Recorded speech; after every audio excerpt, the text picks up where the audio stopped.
बिस्मिल्लाहिर्रहमानिर्रहीम। अस्सलाम वालेकुम students, welcome to our channel friend physics.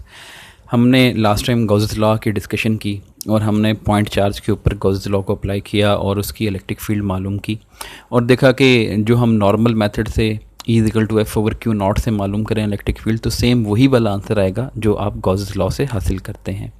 आज हमने इलेक्ट्रिक फील्ड मालूम करनी है due to an infinite line of charge. तो ये हमारे पास एक इनफाइनाइट लाइन ऑफ चार्ज है और ये ऊपर से इन्फिनिटी और नीचे से माइनस इन्फिनिटी तक एक्सटेंड हुई हुई है।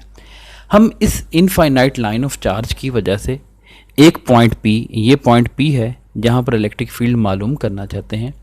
और ये जो पॉइंट P है एक्चुअली में ये इस लाइन से R डिस्टेंस के ऊपर मौजूद है। हमारा यहाँ पर पर्पज़ ये है कि हम गॉस लॉ अप्लाई करेंगे और गॉस लॉ अप्लाई करके इलेक्ट्रिक फील्ड इस पॉइंट P पे मालूम करेंगे।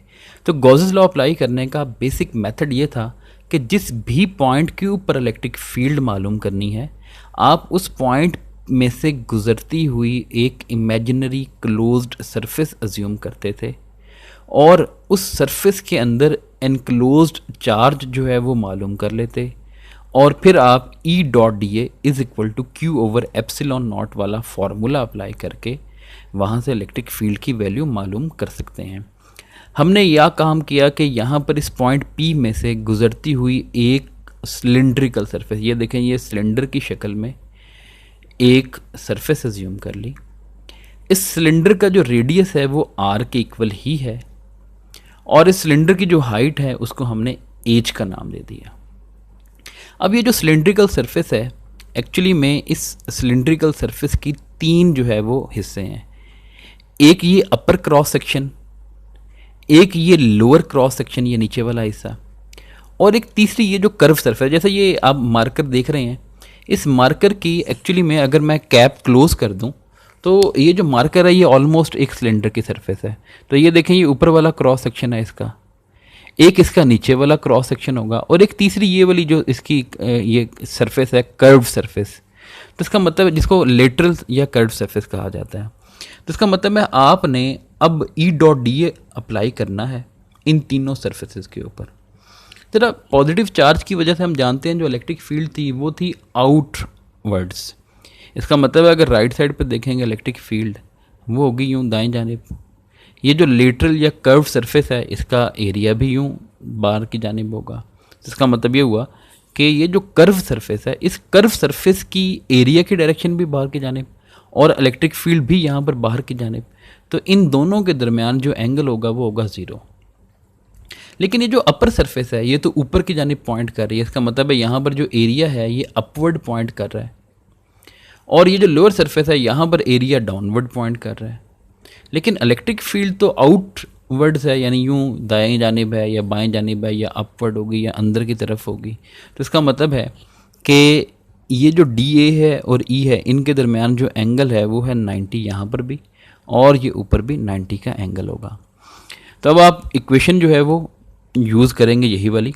सबसे पहले हमने देखना है कि इस इमेजिनरी क्लोज सरफेस यानी ये जो हमारे पास सिलेंड्रिकल सरफेस है इसके अंदर कितना चार्ज एनक्लोज्ड है। तो हमें क्या चीज़ गिवन होती है, हमें गिवन होती है लाइन चार्ज डेंसिटी, वो आप लिखेंगे लैम्डा। ये किसके बराबर है Q/H। यहाँ से आप Q की वैल्यू निकाल सकते हैं लैम्डा × H। तो इस सरफेस के अंदर जो चार्ज एनक्लोज्ड है वो है Q और वो है लैम्डा × H के इक्वल। आप E.dA आपने पूरी सरफेस पूरी की पूरी गॉसियन सरफेस पे अप्लाई करना था। आपने इसको 3 हिस्सों में कर लिया, E.dA on upper surface, E.dA on lower surface, E.dA on curve surface. अब जो अपर सरफेस है वहाँ पर भी थीटा 90 है, लोअर सरफेस पे भी थीटा 90 है। तो जब एंगल 90 होता है तो डॉट प्रोडक्ट 0 होती है। इसका मतलब यहाँ पर भी डॉट प्रोडक्ट 0 हो जाएगी, यहाँ पर भी डॉट प्रोडक्ट 0 हो जाएगी। सिर्फ डॉट प्रोडक्ट कहाँ पर नॉन ज़ीरो रहेगी, इस कर्व सरफेस के लिए। E.dA आप इसको लिखेंगे E.dA cos of 0 क्योंकि यहाँ पर थीटा 0 था = Q/ε0। Q की जगह आपने पुट कर दिया लैम्डा H/ε0। E बाहर आ गया, cos of 0 1 हो गया। DA की इंटीग्रेशन, अब DA की इंटीग्रेशन का मतलब है टोटल एरिया किस चीज़ का, ये साइड वाली सरफेस का। ये जो सरफेस है इसको सरफेस एरिया कहा जाता है, यानी ये जो कर्व सरफेस थी इस मार्कर की, ये जो साइड्स वाली ये साइड्स जो हैं इनका जब एरिया मालूम करेंगे उसको कहा जाएगा सरफेस एरिया, और वो किसके बराबर होता है सिलेंडर का? वो होता है 2πr यानी circumference multiplied by height h is equal to lambda h over epsilon not.